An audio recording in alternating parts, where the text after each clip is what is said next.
Liewe vriende, geloofsfamilie, baie welkom by ons uitsending van vandag. Ons is in die kerkjaar nog in opstandingstyd. En daarom staan ek vandag sommer buite hier in die tuin van die kerk, sodat ons iets kan beleef van die dag wat gekom het. Op daai opstandingsmôre is die duisternis verslaan en die son het opgekom. En daarom vier ons dit vandag nog steeds, terwyl ons so saam kan wees. Here, dankie dat u opstanding in u lewe ook beteken dat ons lewe. En dat ons dit nog steeds kan vier. Dankie dat ons op hierdie manier vandag weer tyd kan saam spandeer. En dat ons weet, u is hier en ook daar waar elkeen is. Dankie dat u lewe. Dankie dat ons lewe. En dankie dat ons saam met u op reis kan wees. Mag u vir ons seën in ons tydjie saam vandag. In Jesus naam. Amen.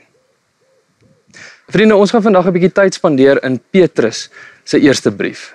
1 Petrus en 1 Petrus is nie 'n brief wat mens eintlik kan verdeel en hierdie stukkie nou behandel en daai stukkie dan behandel nie. 1 Petrus is 'n brief wat eintlik in totaliteit hanteer moet word. En daarom gaan ons vandag amper probeer om groot dele van hierdie tekste saam te lees, maar ek moedig jou aan om by die huis van die begin tot die einde, dis 5 hoofstukke, om dit deur te lees, want ek dink dit sal vir ons mooi help om agter die kap van die byl te kom in terme van wat Petrus se idee was toe hy die brief geskryf het.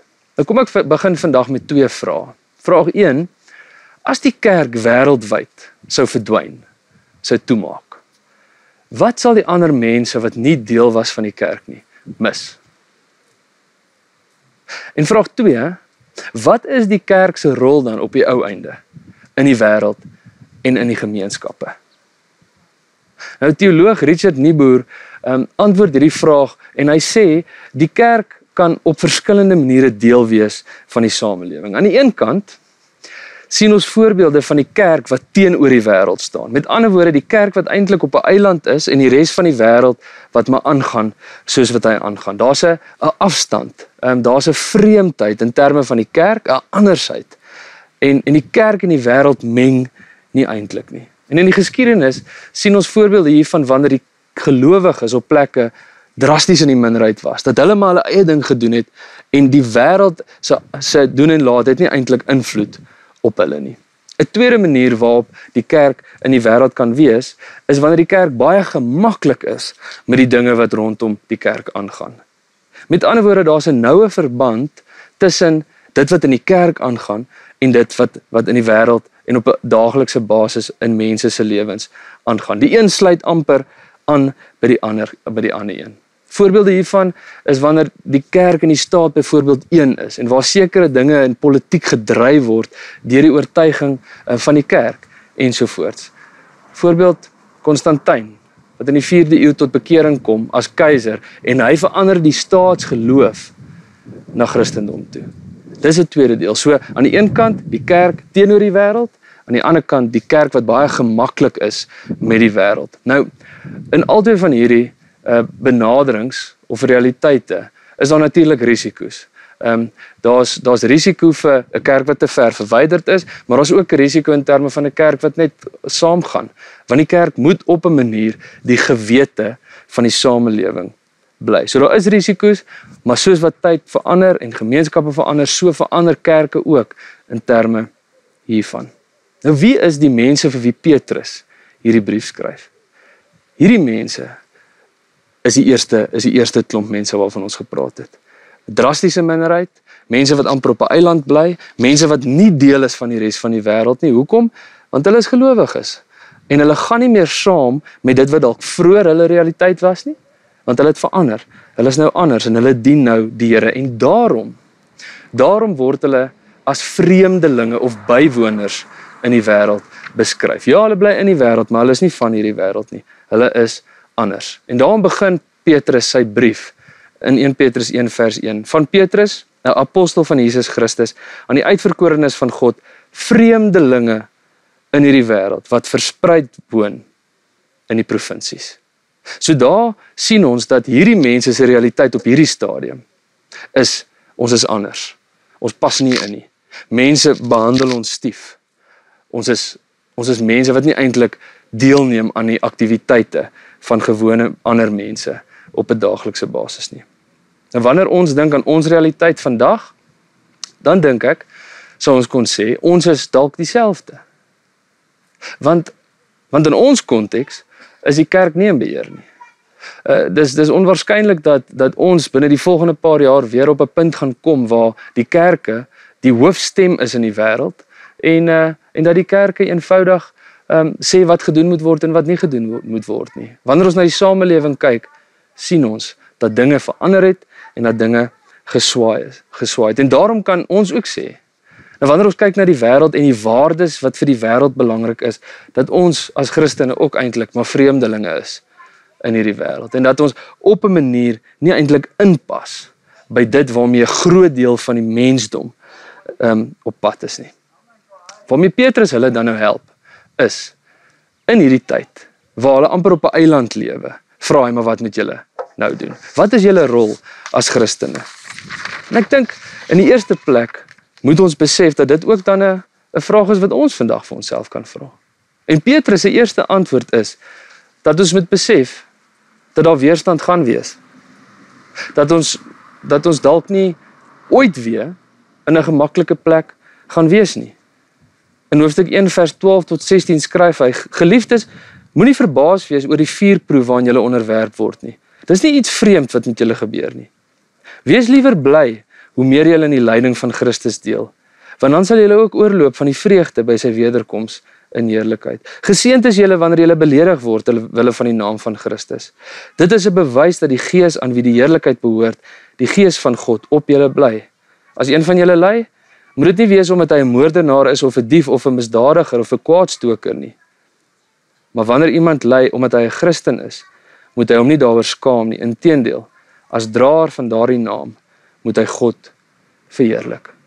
Vriende, om 'n gelowige te wees in die wêreld waarin ons tans leef, beteken dat ons vreemdeling is, maar ook dat ons weerstand gaan kry. Dat belediging en lyding deel is van ons verhaal. Dit was net so deel van Jesus se tyd waarin hy geleef het.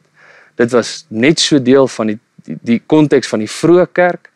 En daarom moet ons vir mekaar sê, ons gaan dalk nie in ons leeftyd weer op 'n plek wees waar ons gemaklik is nie. En dalk is dit goed so.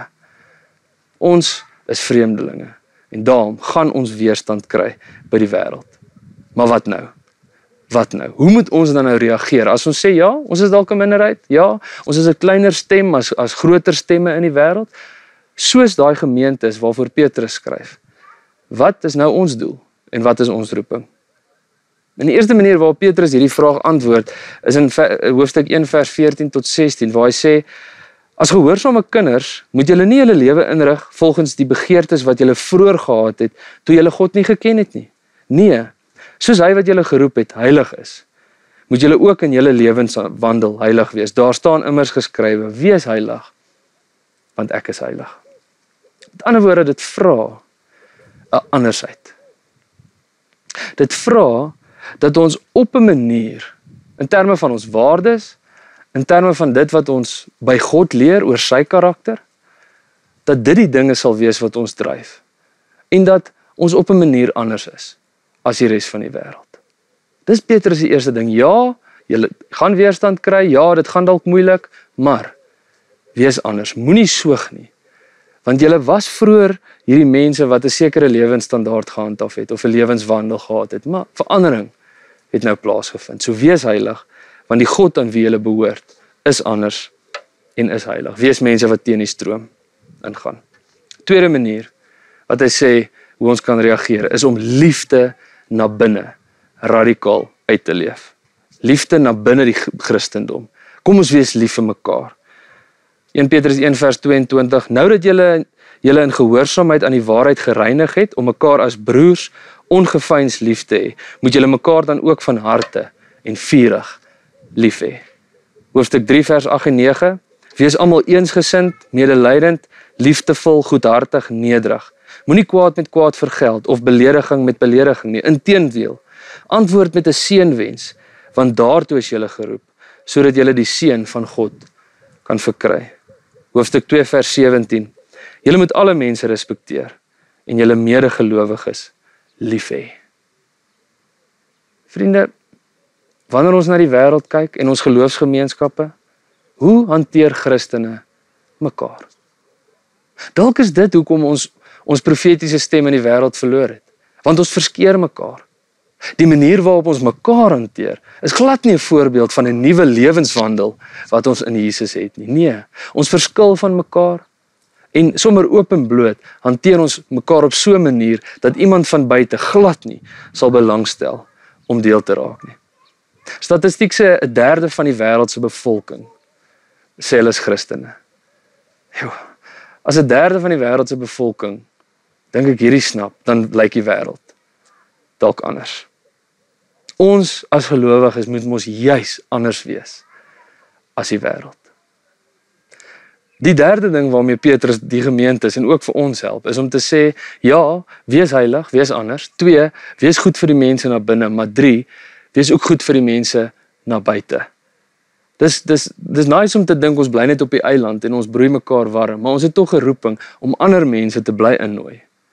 Daarom sê hy in hoofstuk 2 vers 11 tot 12 en 15 tot 16, gedra julle altyd goed onder die heidene, sodat al praat hulle kwaad van julle, asof julle misdadigers is, hulle julle voorbeeldige lewe kan sien en God kan verheerlik op die dag van afrekening. In hoofstuk 3 vers 16 en 17, sorg dat julle lewens skoon bly, sodat die wat julle oor julle goeie lewenswandel in Christus belaster, daaroor skaam kan kry, dat hulle kwaad van julle gepraat het.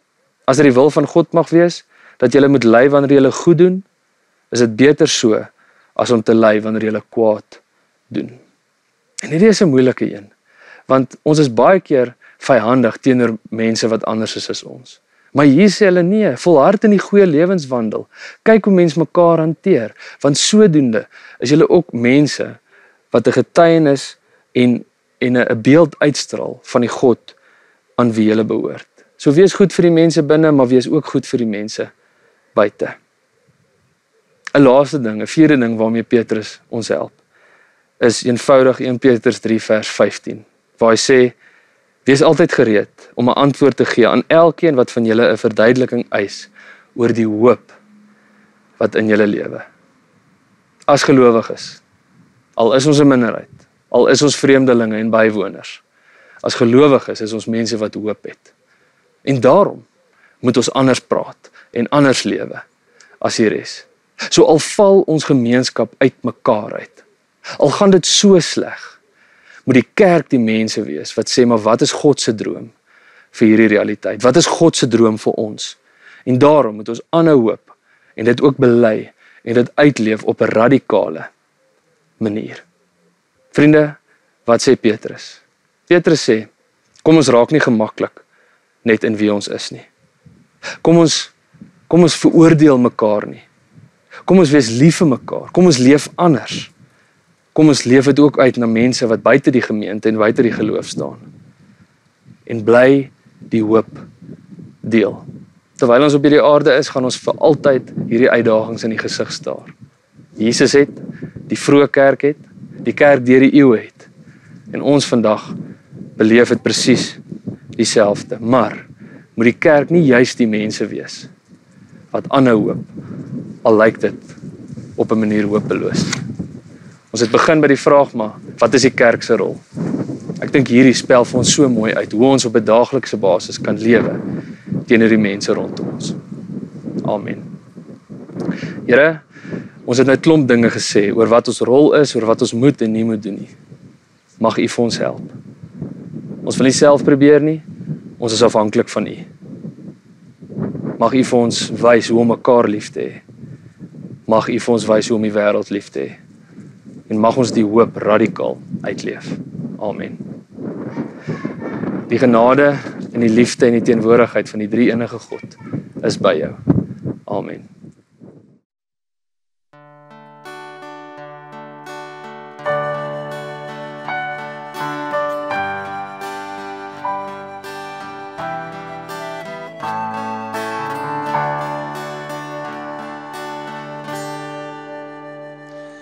Gaan dan heen, gaan in vrede, my kind gaan doen wat ek jou vra. Versprei my lig, gaan leef my liefde, my kind onthou, ek is altyd daar. Kyk, ek gaan voor jou uit, ek maak die pad gelyk, ek is langs jou om jou veilig vast te hou.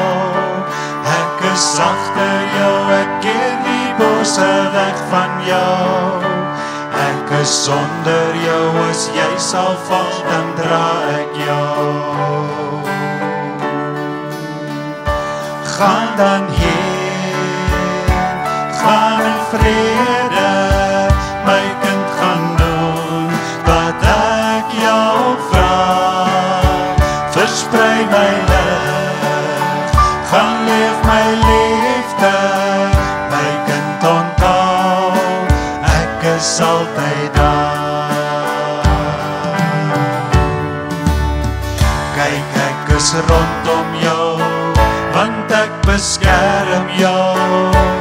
Ek is bokant jou, want ek wil jou graag sien. Ek is binne jou, ek lei jou deur my Heilige Gees.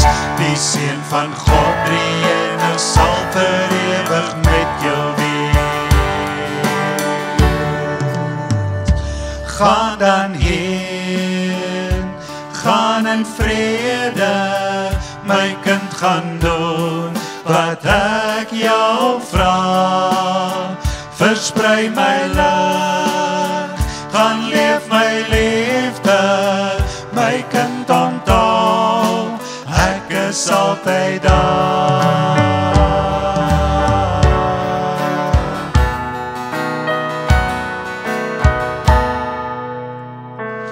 Gaan dan heen, gaan in vrede, my kind gaan doen wat ek jou vra.